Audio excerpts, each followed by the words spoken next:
Direct red card, kadi nyekundu inakwenda kwa David Kameta Duchu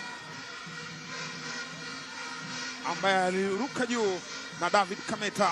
Ibrahim Jabbar ameonyeshwa kadi nyekundu.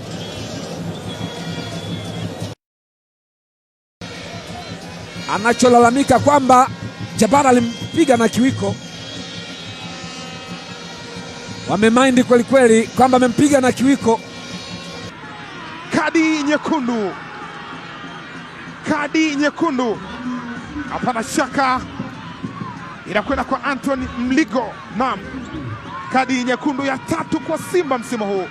Mchezo wa kwanza, mchezo wa pili wa Pamba akaonyeshwa kadi nyekundu. Direct red card, kadi nyekundu inakwenda kwa David Kameta Duchu ambaye aliruka juu na David Kameta. Ibrahim Jabbar ameonyeshwa kadi nyekundu.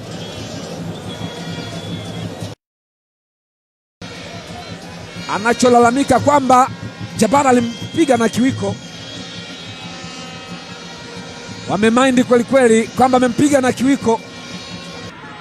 Kadi nyekundu, kadi nyekundu, hapana shaka inakwenda kwa Anthony Mligo. Naam, kadi nyekundu ya 3 kwa Simba msimu huu. Mchezo wa kwanza, mchezo wa pili wa Pamba akaonyeshwa kadi